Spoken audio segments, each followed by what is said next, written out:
Continuing education knows that at the end, students want to graduate, and we can help them do that because we take the time to really listen to their needs and we understand all the different options that are available across the campus for them. We don't take a cookie cutter approach. We realize each student comes with their own story. So whether it's a part-time student looking to complete a degree program or someone just looking for online courses, we're there to connect them to the resources of the university.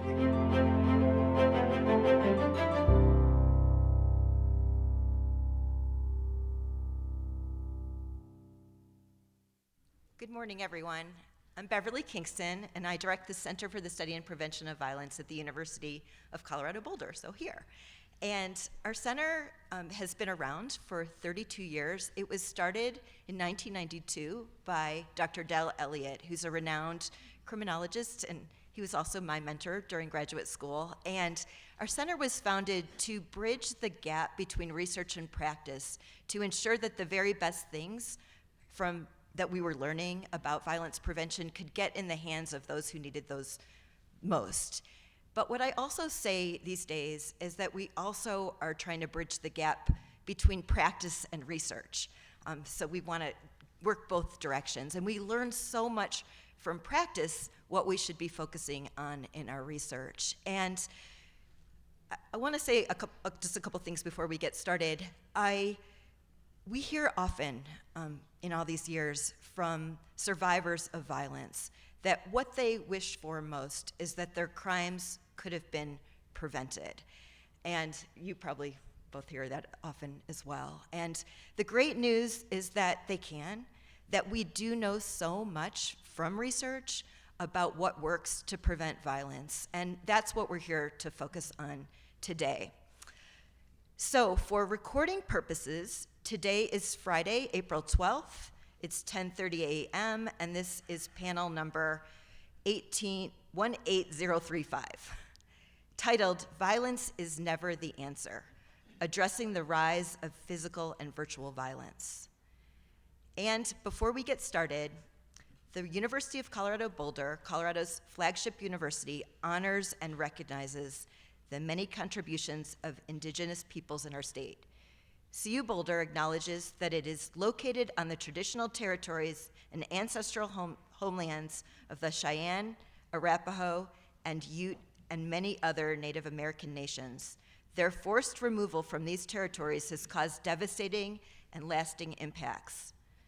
While the University of Colorado Boulder can never undo or rectify the devastation wrought on indigenous peoples, we commit to improving and enhancing engagement with indigenous peoples and issues locally and globally. We will do this by recognizing and amplifying the voices of indigenous CU Boulder students, staff, and faculty in their work, educating, conducting research, supporting student success, and integrating indigenous knowledge, consulting, engaging, and working collaboratively with tribal nations to enhance our ability to provide access and culturally sensitive support and to recruit, retain, and graduate Native American students in a climate that is inclusive and respectful. One other thing I'd like to mention is that we want to be sure you get a chance to ask questions. So here's how we're going to handle the questions and answers. We'll reserve the end of the discussion for that Q&A, and we'll be using a note card system to receive questions from you all. At any time in the session, simply raise your hand to request a note card and a pencil from one of our producers. And try to write legibly, because I get to read those cards. If you're a student, please note that in your question on your card. And when you finish writing your question, raise your hand to hand it to a producer who will then bring it up to me. And I urge you all to make your questions as brief and to the point as you can.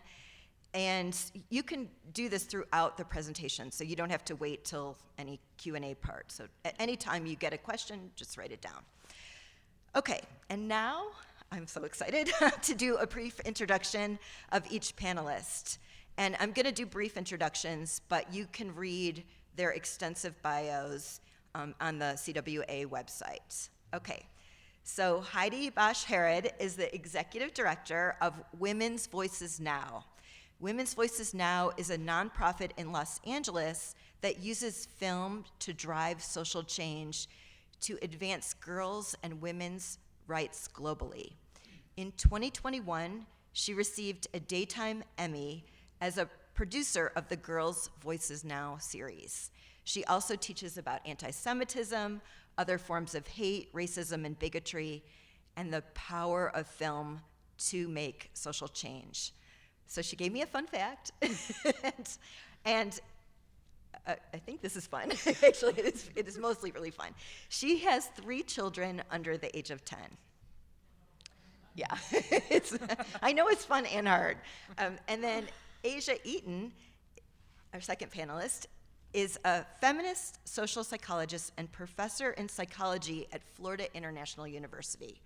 Her research explores how gender intersects with identities such as race, sexual orientation, and class to affect people's access to and experience with power. Since 2016, she has served as the head of research for Cyber Civil Rights Initiative, which aims to understand and end the epidemic of image-based sexual abuse in the US. She also has a fun fact, and she is a single mom of 2 boys that are ages 10 and 12. So both panelists had to leave their children to be here with us this week, which is pretty major and awesome. Thank you. So I'm going to start with a question for both of them. And what I'd like to start with is, can you tell us about a little bit about you and your role in understanding and addressing violence? And we'll start with Heidi. Thank you, Beverly. Good morning, everyone. Wonderful to see so many of you here with us.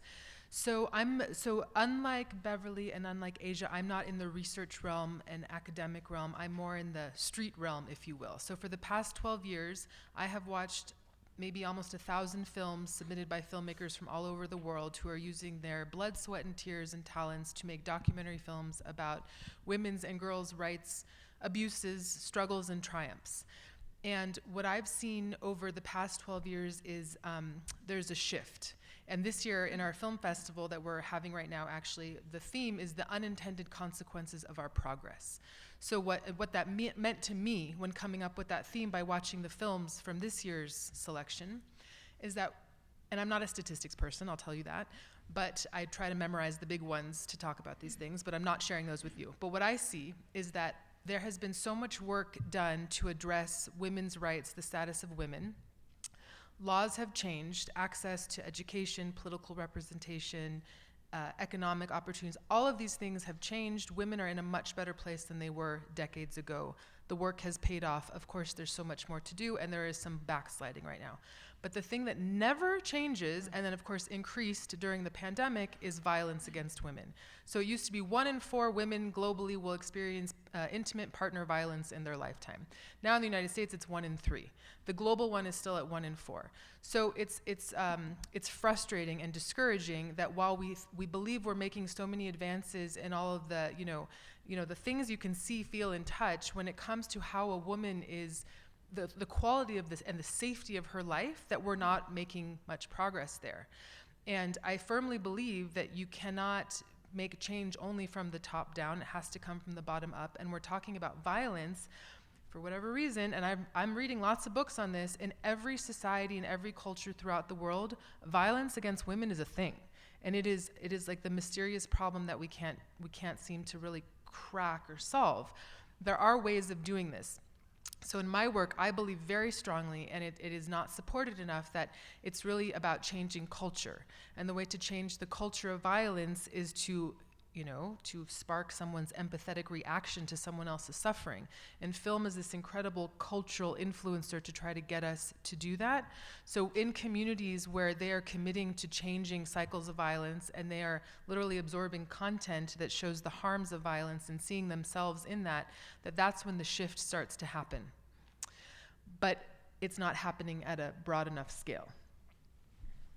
Thank you for that. Hi everyone, my name is Asia. I am an academic. However, I have made it my personal and professional mission to do public scholarship, which means that in my work, I center social issues, often women and girls, violence against women and girls. I try to disseminate my work broadly. I partner with community organizations to develop research questions and to design research studies. And I am committed to rethinking who has expertise in the area of violence against women and centering victim survivors. It has been my privilege since 2016 to work as head of research for Cyber Civil Rights Initiative, which is the nation's foremost nonprofit working to end image-based sexual abuse. This is when an individual's intimate or sexual images are shared without their consent or they're threatened to be shared.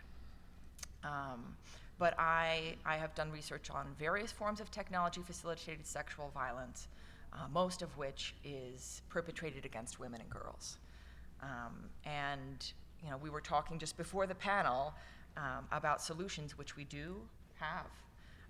And if I was going to invest in one solution, right, sociocultural, technological, legal, corporate, it would be sociocultural through an educational lens. So I really am grateful for the work you're doing and want to thank you. But yeah, I'm excited for today's panel, and it's worth it being away from the kids to be able to engage with these folks on this topic. Yeah, thank you so much, and thank you both for your efforts in terms of, in our community we call it translational research, but where we're really trying to get this information out to the people that need it most. So I want to ask you another question, and I wanted to ask you about, what trends are you seeing related to violence, and what are you seeing, and what do you think is different today? Asia, do you want to start? Yeah, I'll start. Many of you have probably read in the news headlines recently about this epidemic of deep fake abuse, sexualized deep fake abuse. Taylor Swift was a victim recently, AOC was a victim, and it's happening internationally. There was Cara Hunter, a Northern Irish politician, who was a victim, and then everyday women and girls mostly, including those in high school and even younger. And researchers and academics have been somewhat tuned into this issue for a while. I was actually saying that we wrote and submitted grants to the National Science Foundation back in 2016 about this, but it wasn't seen as a big enough problem to invest national resources in at the time. And so now we're here, where estimates are that something like 70 or 80% of women and girls moving forward are going to be victimized by sexualized deepfake abuse. Will you define I'm it? sorry. Yeah. Yes. Okay. Sorry. I assumed folks knew. It's just been in the headlines so much. So this is when someone's likeness, their face, is taken and superimposed onto a nude body or in a pornographic video, and it is so realistic. It looks like this person is actually nude. And there is software that can detect if this is real or fake. It doesn't matter. It's part of misogyny online. It's part of efforts to silence and intimidate women and girls. There's a number of reasons. There's also people who do this thinking it's fun and not understanding the devastating and lifelong consequences for the victim. Yes. But this has become a real problem, and it is a function of old things, right? Like gender roles, Yes. And also some new things like technological capability and the way that online algorithms are pushing individuals, especially men and boys, towards misogynistic content. And so we have, the statistic, the stability of this statistic is in part because of the how entrenched sociocultural norms around gender are, and it's also because of emerging developments in technology that are enabling abuse that we didn't used to have. So, yeah. That's something I'm seeing, sexualized deep fakes. Yeah. Oh, okay. So two sort of case studies come to mind when I think about this, which is, again, I mentioned how there's been so much progress legally to advance women, for example. But what I'm seeing, so let me backtrack. So about a year ago, I read a headline that was like, "Men believe women's rights have gone too far." Oh my. So I had to, of course, read this study and do kind of a deep dive, and it led me down a rabbit hole of, what could this actually mean? Do men really believe women's rights have gone too far? Do women believe women's rights have gone too far? Because I also contend that I believe women are a great obstacle to realizing their women's rights, and there's many reasons for that, good reasons. Fear of violence is one of them, if they actually exercise their rights. So when I did that deep dive, I actually understood that it really is actually almost 50-50, that there is this sentiment that because so much power has been restructured and redistributed over the past 4 or 5 decades, that it is causing a challenge to those who are used to having the world be in a certain way.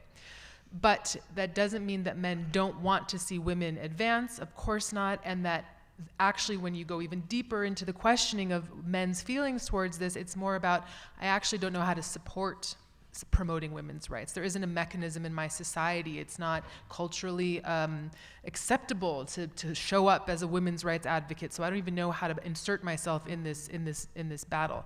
So I thought that was really interesting. But then when I see, so in that, it's not complacency, that's sort of like not knowing what to do, what ends up happening. So Morocco comes to mind.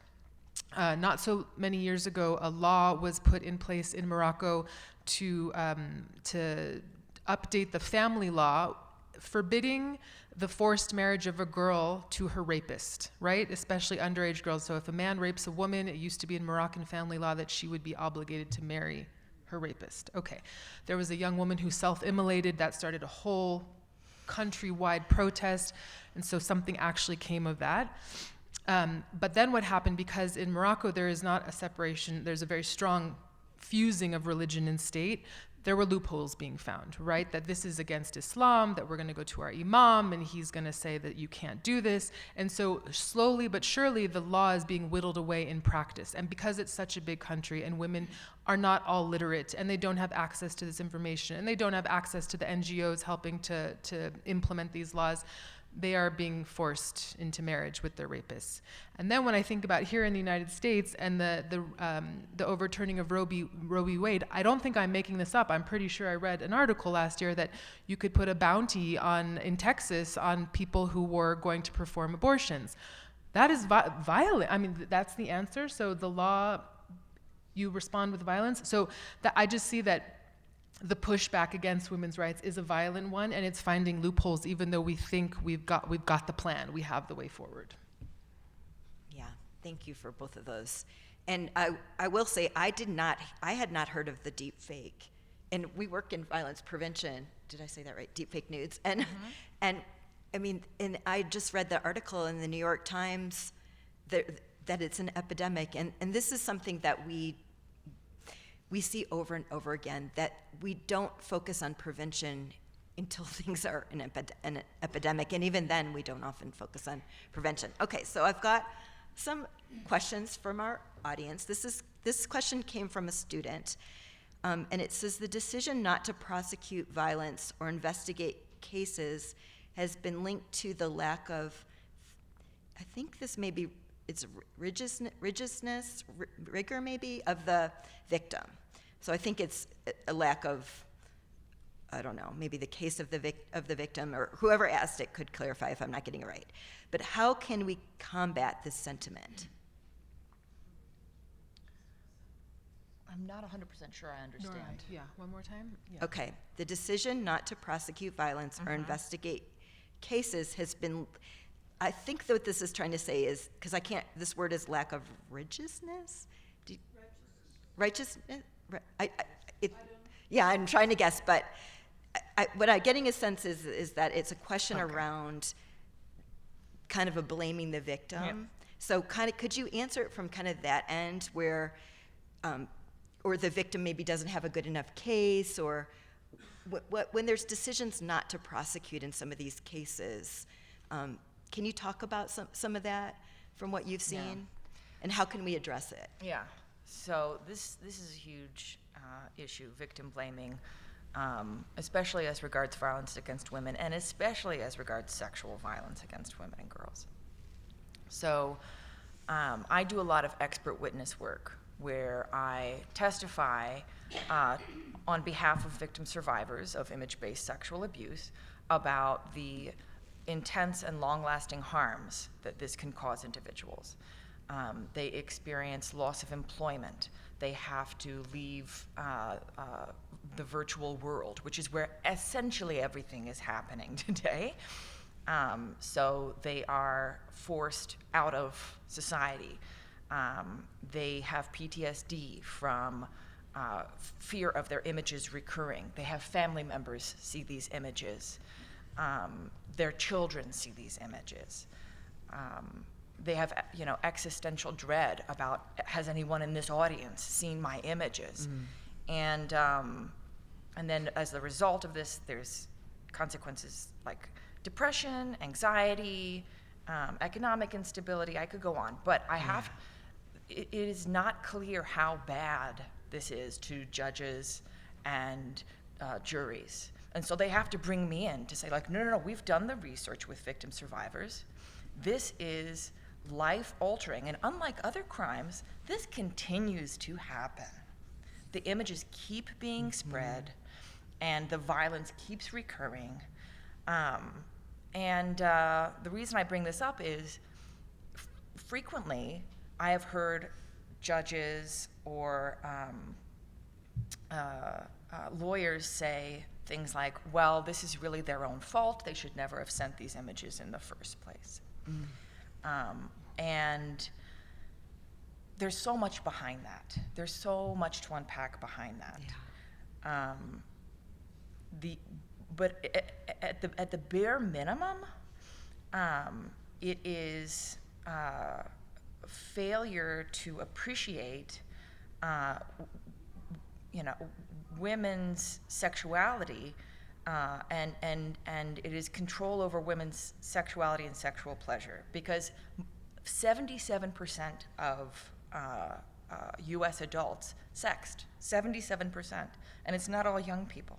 There's millennials are actually sexting at a greater rate than younger individuals. Now, this isn't the only way that these images are, acquired and disseminated through sexting, but we need to embrace consensual, sexual, and romantic expression, especially among women, in all forms, free of shame, and we need to work towards women's sexual liberation and pleasure and empowerment.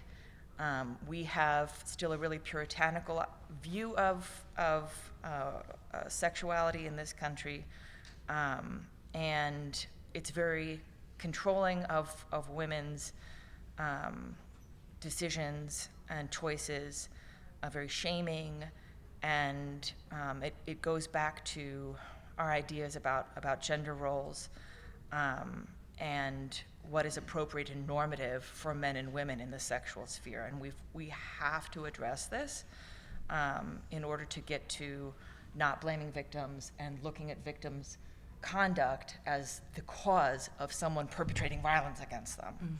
Yeah.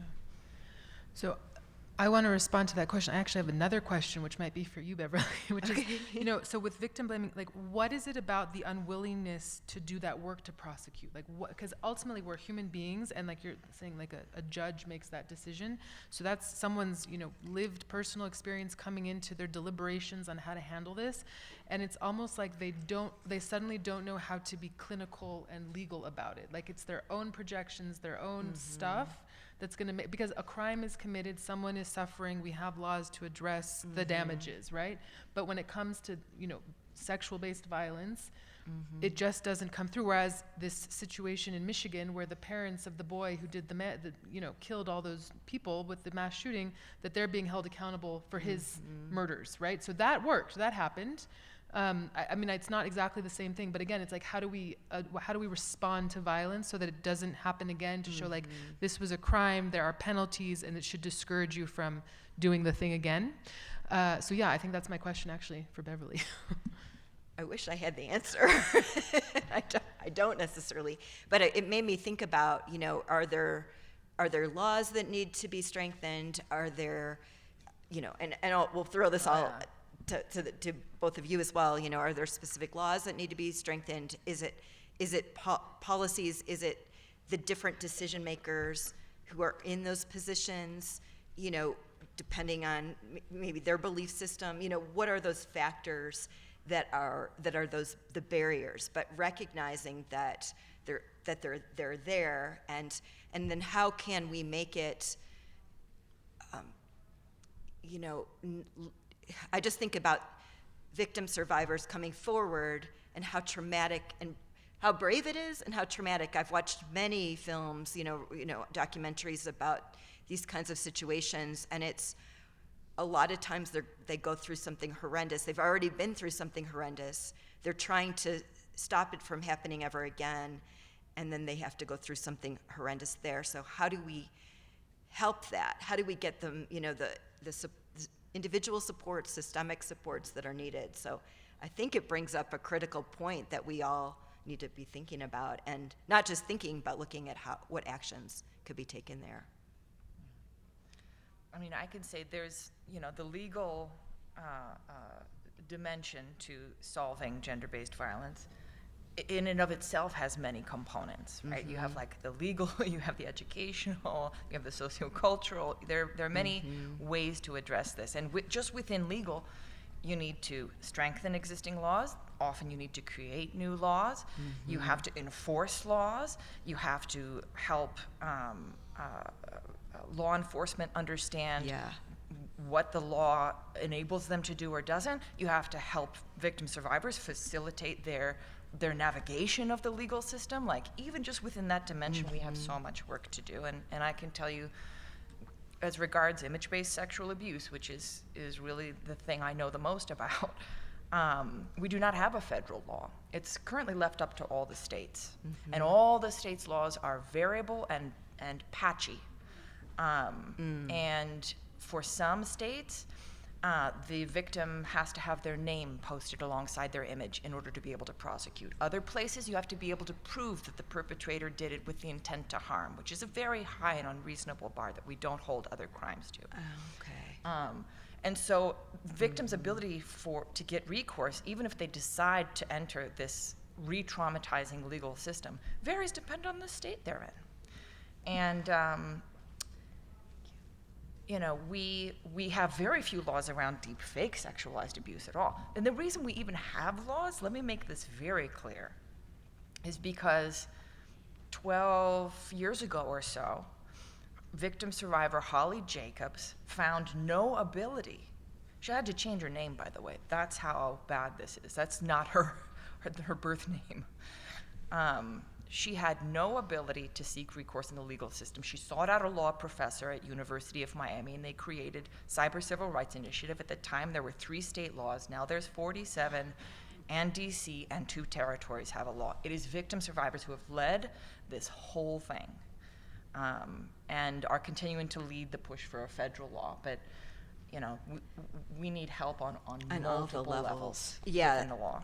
And it's super helpful to kind of hear all the different levels and to start to learn about what do we need and what do we need to be thinking about in these different contexts. Okay, I've got many questions, and I'm gonna stick with this theme for a minute, then we'll switch over. Is it possible to determine who creates a deep fake video? And are the creators identified? Do we know who made the Taylor Swift deep fake, or do they simply get away with it? In my experience, they are able to trace these back for the most part. I don't know how they do it. I mean, this is beyond my expertise. But I've been a part of many civil and criminal cases where the originator of the image was identified. Maybe if you do it in the dark web, not, but But in a lot of cases, they are able to be identified, often sometimes because they think they're in a private area posting things, and it's not really a private area, right? Like the Marines United Facebook case. I don't know if any of you heard of that. Back in 2017, there was a Facebook group that Marines were on sharing images of their women partners and of nude women in the Marines that they caught. And they were talking in this Facebook group amongst themselves, and felt private, felt anonymous. We're not anonymous. Other times people post on Reddit with their username, and they feel anonymous, and they're not anonymous. So I don't even know the extent to which people attempt to disguise their identity when they're doing this. In some ways, you want to be, in certain spheres, you want to be known for having these images of this woman. That's a point of pride. That's a way to prove your masculinity to a deviant peer network. So they find them a lot of the time. Okay, I'm going to ask this really broad question. And I'll ask some narrow questions. But so this is a really broad one, and I'm not sure if we'll have answers or not. But how do you respond to the assessment that humans are inherently a violent species? And or how do you define basic human nature? And what does the research tell us? So it's a really big question. Just kind of get your take on it. So ask it one more time. Okay. Those 3 broad questions. 3 big questions. 3 very, very big questions. Okay. How do you respond to the assessment that humans are inherently a violent species? So, do you see that as human nature, or do you define basic human nature in a different way? And they're asking, what does the research tell us? So I won't talk about the research, obviously. I'll give my opinion, I would say, based on being someone who studied several religions, actually. So there is definitely an inclination that we have to cause harm, and that is probably, well, not probably, it is, part of evolutionary biology that we are wild animals on some level, but humans are distinct from animals because we have culture, and we're able to think these complex thoughts and language and all the things that come with that. And so I strongly believe, and the work I do would say I'm pretty committed to this idea that we can overcome our evils or our lesser inclination, whatever it is. So I believe we're capable of it, but it takes a lot of hard work. And it's, again, disruptive of the natural order of things. And it's the easier thing to do to just be violent and take care of your opponents in that sort of a way. It's much more difficult to reason and dialogue and work through difficult moments. But we're absolutely capable of doing this, obviously. So I can see how, looking back at history, you might think that people are inherently violent. Especially when you hear a statistic like violence against women is 1 in 4. It's pretty stable.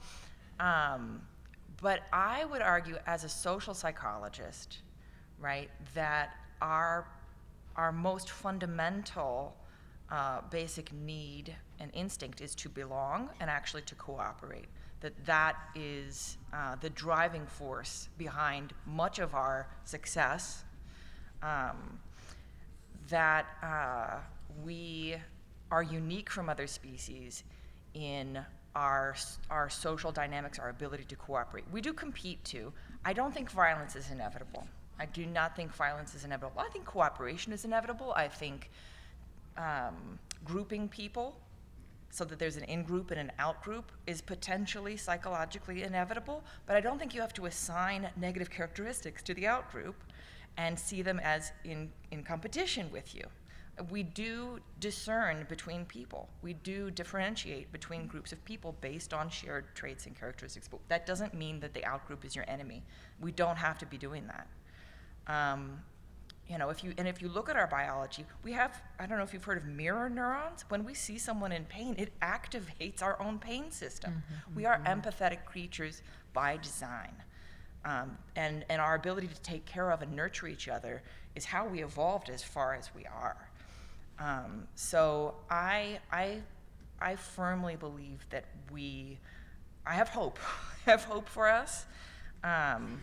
And as you've already mentioned, you know, the question is one of culture. Are we going to support, invest in, engage in a culture where opportunities are not perceived as zero-sum games? Are we going to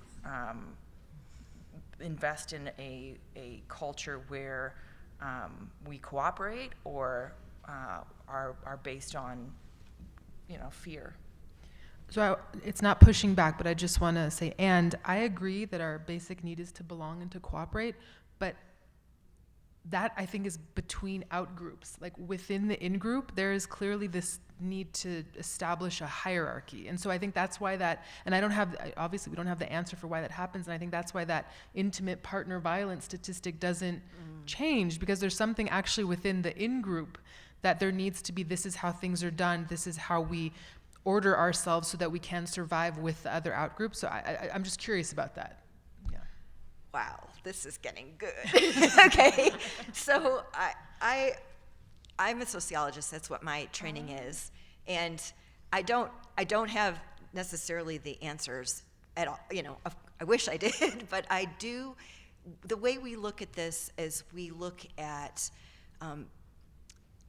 we look at patterns of behavior. We look at the underlying risk and protective factors, and we look at, we're looking at societies, and I truly believe we have choices around the society that we're going to create.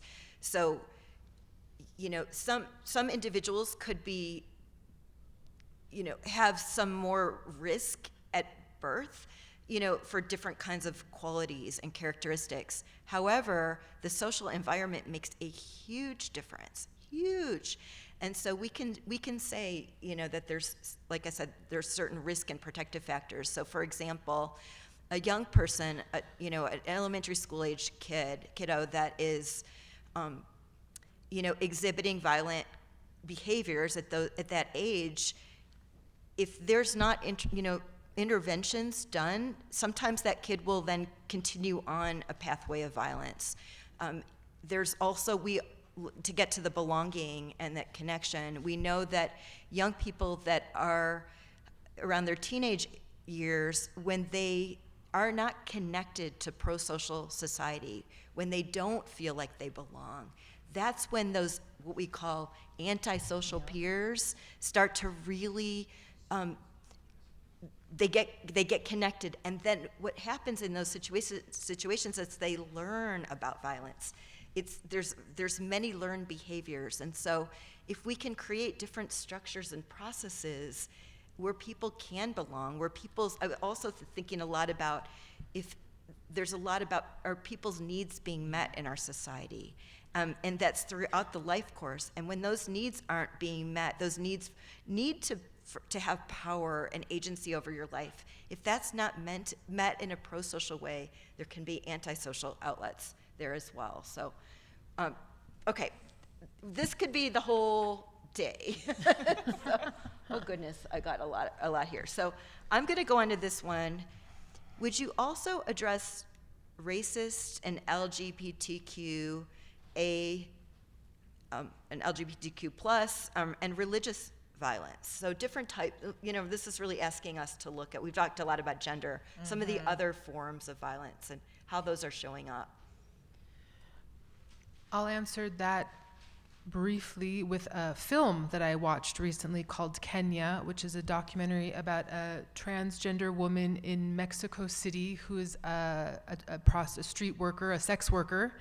And Kenya, the premise of the documentary is that Kenya's friend was brutally, in cold blood, murdered by a John in a car. And then the police did everything they could to cover up that had just happened. So the documentary is really about Kenya's sort of awakening to this. Like, obviously Kenya, she knows that because she's a trans woman, violence and sadly, like, sex work and drug addiction, this is going to be part of her story, and it is actually the part of her entire community's story. But she wants to fight, she can't stop the Johns from shooting her friends and her community, but she can work on how her fellow trans trans sex workers respond to the violence and how they present in the world.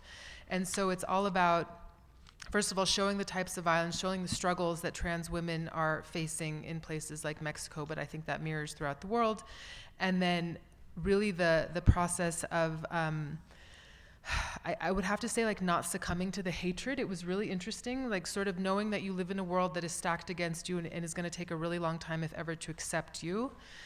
But you don't want to live a life of misery, and you have to work with what you have. And so bringing together other trans women to be a support system, to work on the drug addiction issues, to not practice the violence that's been practiced upon them, so not repeating those violent patterns.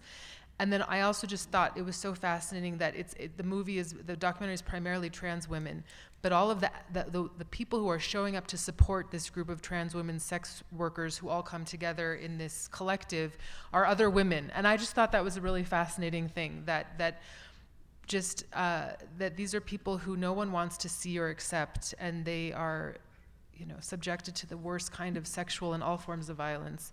And yet they're trying to rebuild, like, in a positive way, and to not repeat the patterns. So that's how I would respond to that question. Mm-hmm. Yeah. It's a huge question.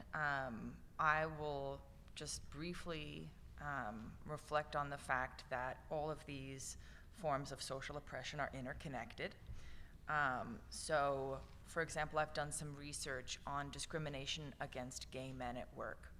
And a lot of the rationale behind that had to do with the fact that gay men are perceived to be feminine, and being feminine is perceived to be a negative, a lesser than, a lower than trait. So it's really relates to gender roles, right? You're also seen as gender atypical if you're a queer person. So these things are highly interrelated. And then you have the ways they intersect, which are fascinating. So violence against Black women is different in terms of rates and nature than violence against Asian women.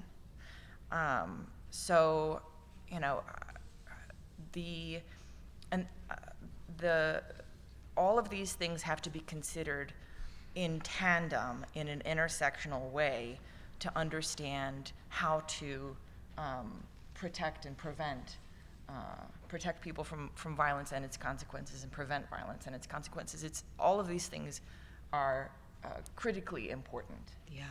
Can you tell us how You got to write it down. Can you tell us how Asian and Black women are differently treated? Should we wait for her to write it down? Yes. Okay. Okay. Yeah, we're only taking the questions by the cards. I know that's a little hard, but thank you for writing them down. I also wanted to add, one of the things when we look at bullying around among young people, it's really anything that they're perceived as different. So it could be, the LGBTQ+, it could be size, it could be religion, whatever makes them different than their peers leads to higher rates of bullying. And that can be really, really high. And it's really important for, if we're talking about schools, communities, to be aware of that, because they may have low rates of bullying overall, but specific populations can be targeted and really suffer from horrendous consequences. And as was shared in this panel, you got to write it down. Oh, you're for the card. Thank you. Sorry, you got it.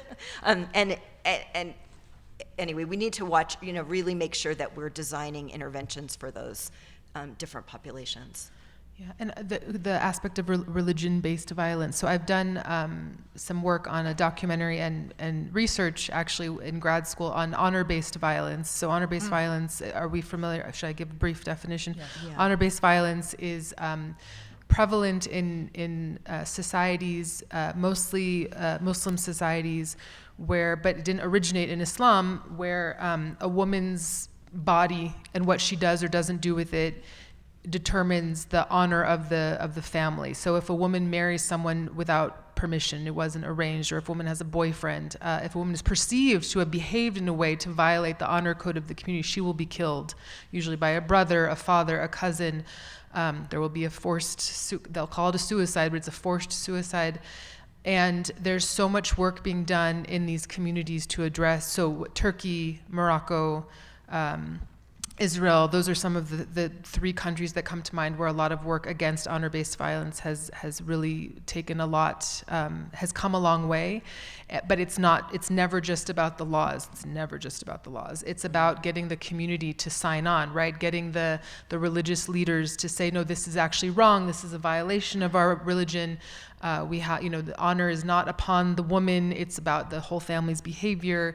The concept of revenge in some of these communities. So just like tackling, age-old cultural practices and saying, culture does change. It's not against your religion to culture is always changing, right? It's always, always, always evolving. So just because it was done this way doesn't mean it can't be done in a different way, but it takes so much work and buy-in because you're challenging the power structure and the order of a community. And as soon as that is felt, then it's a threat to the stability of a community, especially when we're talking about tribal communities, clan-based societies.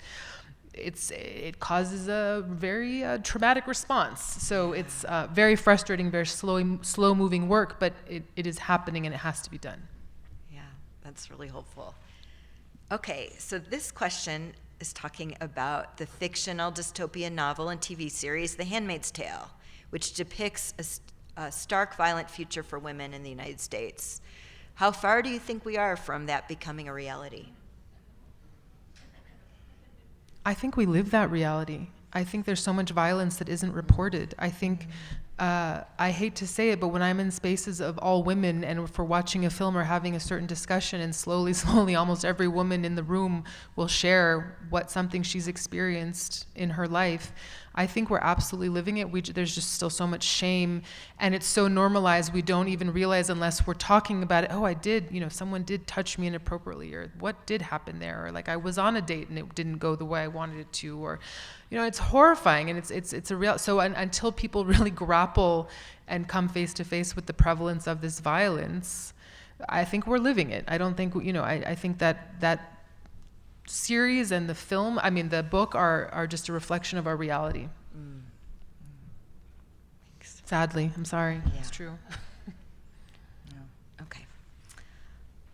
Okay, so where is the evidence that films impact change in our culture? Yeah.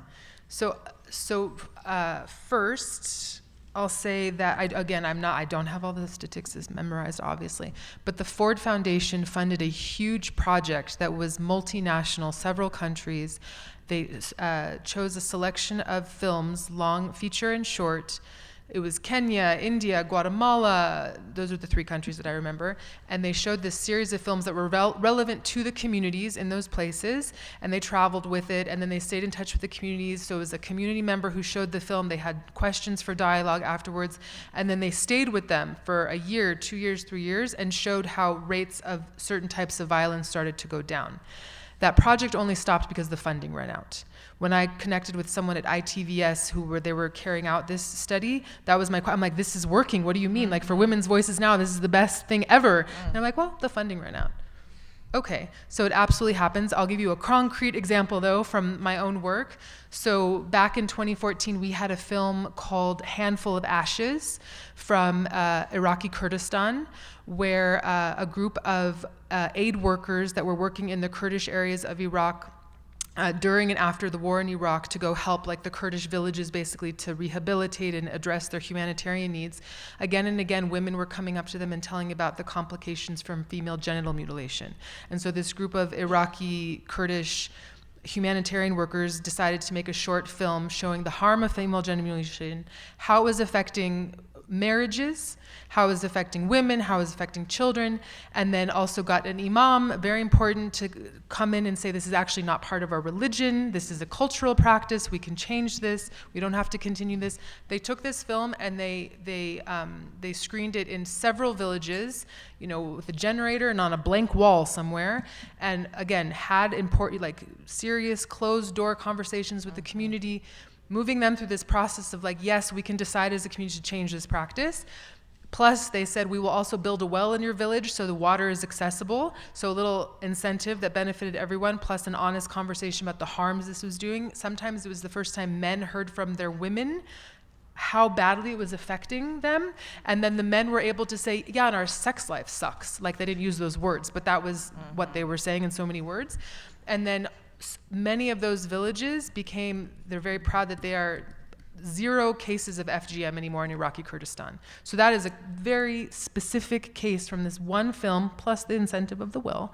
But you had to have that conversation to change the culture and to get everyone on board to do it. So it is very effective. I could give you other examples. I will not. You'll have to check out our website and watch films. Yeah. I'll just add that there's a lot of experimental research showing that cultural products, images like film, are incredibly powerful for affecting attitude change and behavior, and even in minute doses, right? Like, we have research showing that exposure to Instagram photos that have been photoshopped versus not photoshopped affect girls' self-esteem differently, that playing with Barbie versus Mrs. Potato Head affects career aspirations. Wow. It's true, it's in a negative way.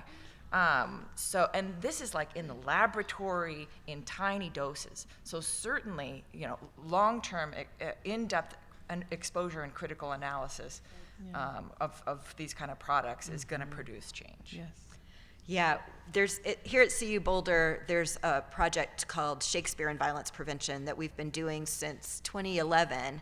In case you're interested in looking at it, where the Colorado Shakespeare Festival takes their productions into classrooms all throughout Colorado, and they've reached about 120,000 young people throughout the years. And what they do is they use theater to help foster empathy, to talk about things that are really difficult to talk about, and it's really been positively received. And that's an area, I think, bringing in the arts into our efforts around prevention and getting these messages out is such a great way to foster conversation, to also, what they do in the Shakespeare work is they do a lot of role playing with the young people, and so you need to be not only see it, but you also need to practice and understand.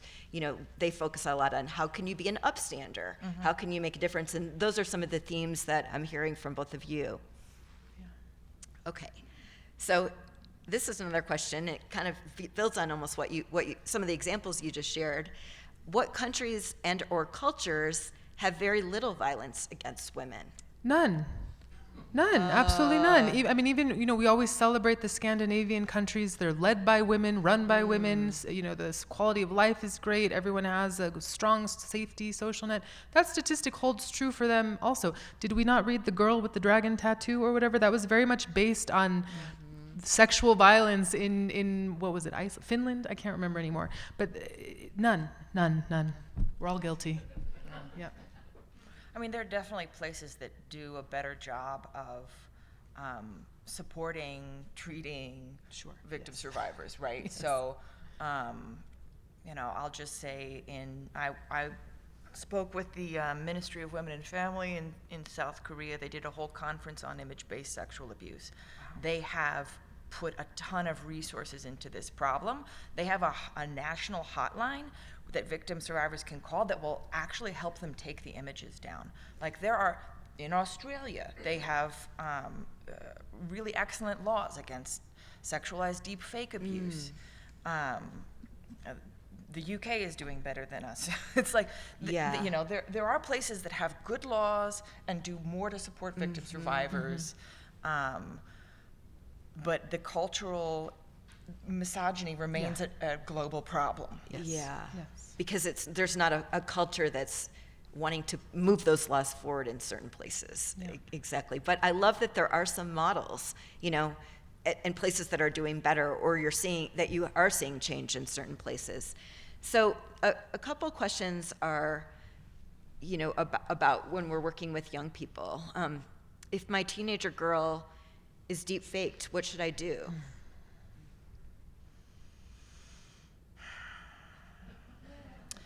So I would say first line of defense is to visit the Cyber Civil Rights Initiative website.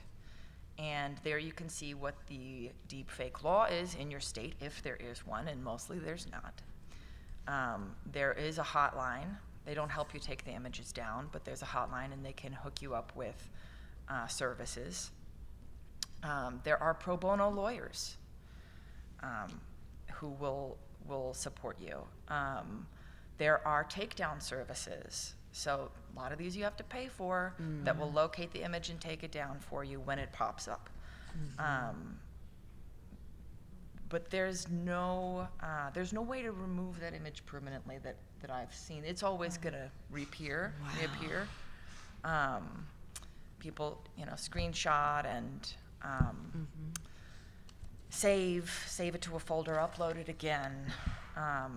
One of the victim survivors I know, Emma Holton, was victimized by image-based sexual abuse in her teens. Today she is still fighting it. And she's in her 30s. She's become a real advocate, but it still pops up for her. So it's going to be about coping, unfortunately, and making a lot of victim survivors have benefited from becoming activists and advocates. Yeah. There's also online support communities that can be helpful. But actually, some folks I've talked to have said that it was empowering to sort of spin the narrative around and say, yes, I was deepfaked, here I am. Now, that depends on your level of privilege and power, okay? You can't always martyr yourself in that way, but a lot of them said, I was put in the public eye, I have no choice now.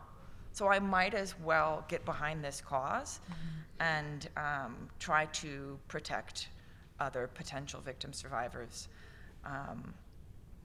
But yeah, it's going to be a secondary, tertiary prevention coping situation once you have an image disseminated. Yeah, and we also work some with the Cyberbullying Research Center. Are you familiar with that work? Yes. A little? Yeah, they're a great resource as well, and try to stay on top of all these issues, especially working with schools. So that's another place to look, for different supports. So this is a question that we've encountered quite a bit in our center. As parents of young children, can you comment on violence in video games? Yeah, I think the evidence is generally that exposure to violence, whether it's video games or violent pornography, tends to beget violence. I think not for everyone, but there is going to be a mean level increase after exposure to that kind of stuff.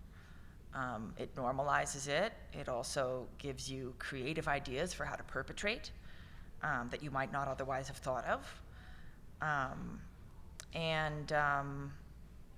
It can be tied to increasing your status in peer groups. So I'm not one to say avoid all social media, avoid all screens. That's a great overgeneralization, but I limit my children's exposure to violent material. I can't always do it. There will come a point when I will not be able to do that anymore. But for the time being, yeah. Yeah, I would, not from a research standpoint, but I just would agree anything that we're exposed to repeatedly is going to influence our behavior.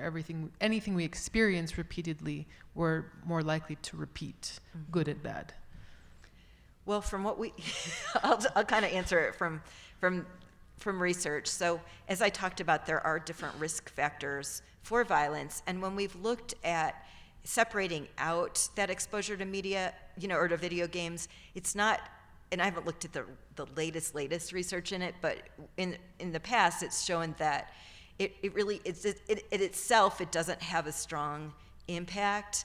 However, if you're someone that has multiple risk factors for violence, if you're someone that is disengaged from what I was talking about, pro-social life, you're really looking to belong somewhere, it is something that, again, it's teaching you violence, and it's exposing you to those contexts. So I think it's something that some people are going to be more impacted by than others.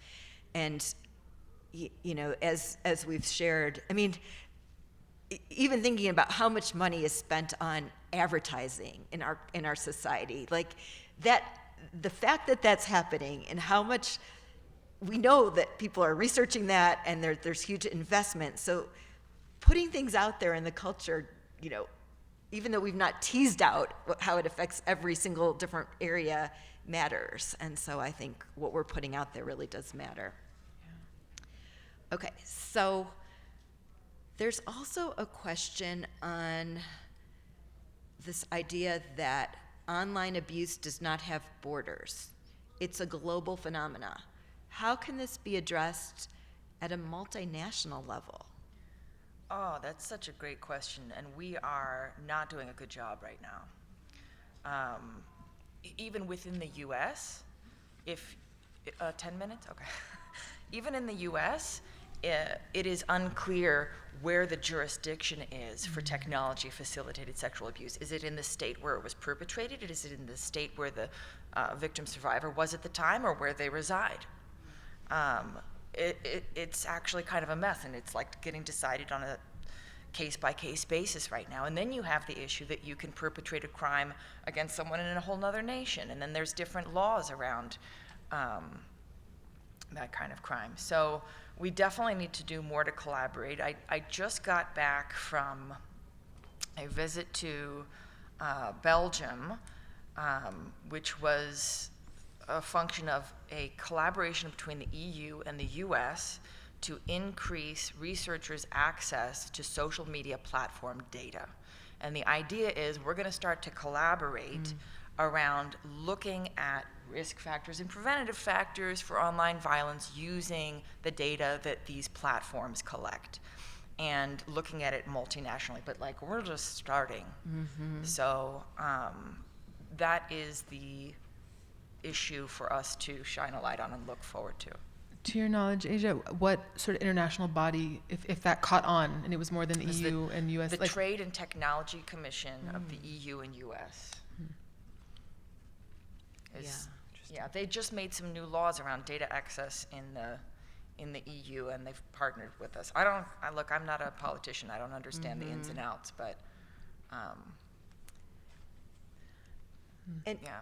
in terms of, I'm going to just add a comment to this. A lot of times perpetrators, especially of what we call targeted violence, so that's the mass violence, the mass shootings, they communicate about what they're going to do. There are warning signs that other people see. So oftentimes they're posted online, they're communicated. And so there's also, we can also be stewards of seeing what is online, and we can, report concerning behavior. And what we're trying to do a lot with our center is trying to build systems around the support. So ideally, people don't, escalate on to targeted violence, that they don't, it doesn't go on to be these horrific crimes. When trying to see some of these online posts as cries for help and trying to get people the supports that they need. And so advocating for that is something that we can also take action. So I think as you shared, both of you shared, we need solutions at all these different societal levels. There's individual, the community level, the national level, in all these different sectors needing to get involved, but we've got to have, I think, that really understanding of what's going on in order to effectively intervene. And then we also need to really understand what the research says as well in terms of what are the predictors of violence. So I'm gonna switch gears again. So this is an interesting one.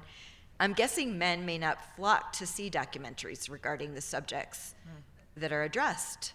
How are perpetrators educated, changed, reached?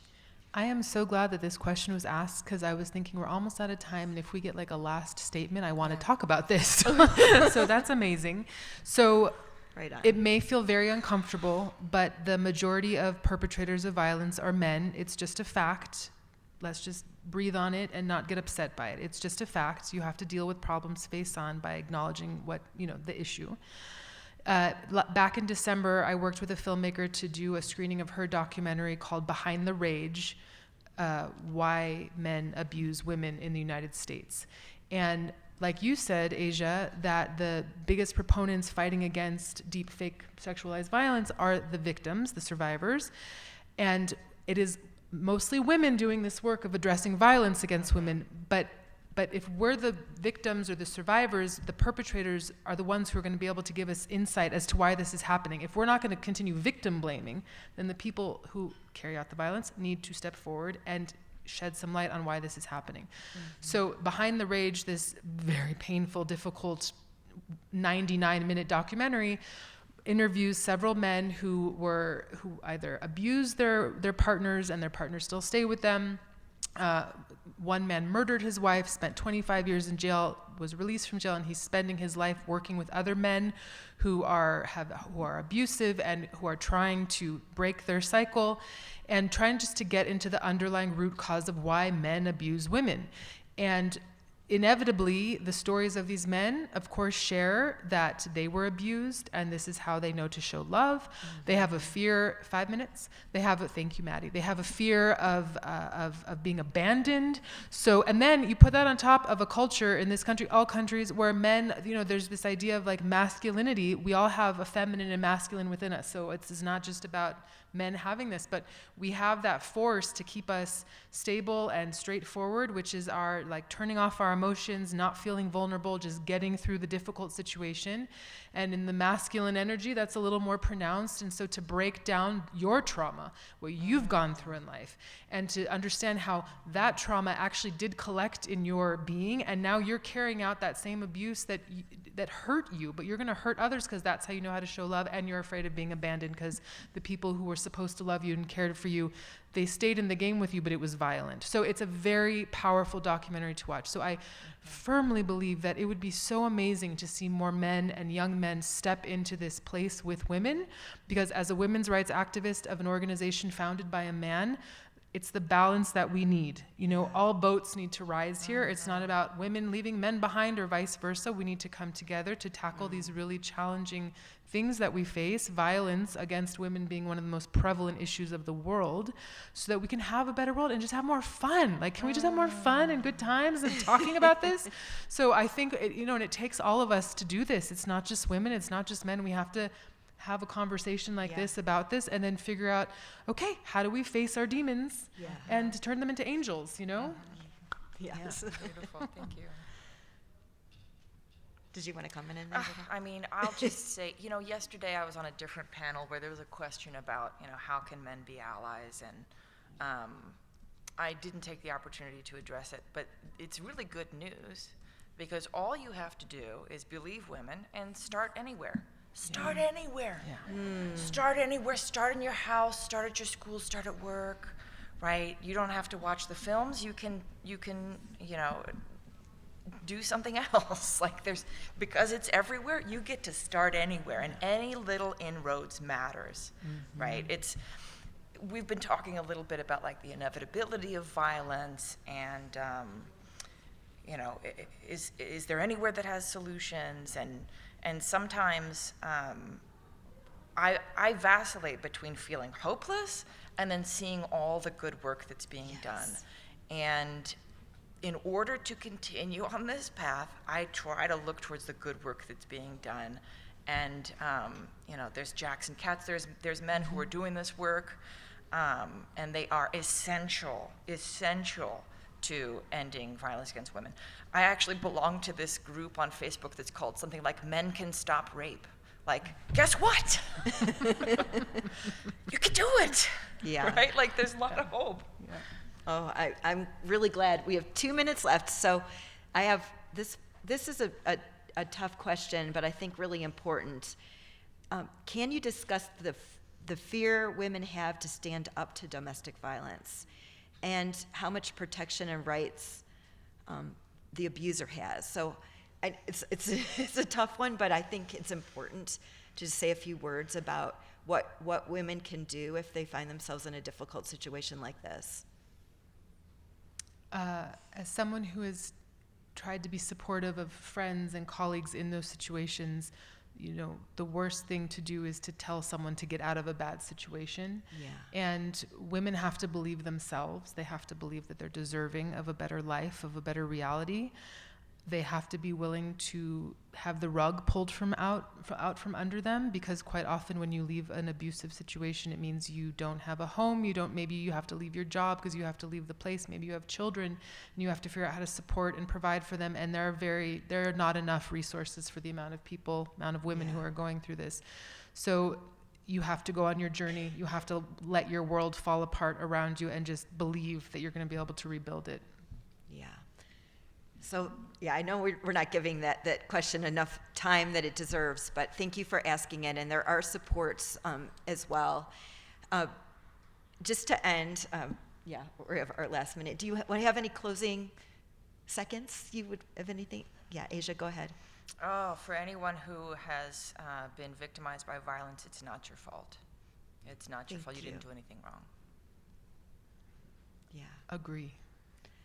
And yeah, I want to say there is so much hope that we can heal. We can heal these cycles of violence. There's lots of resources. There's lots of supports. It has happened.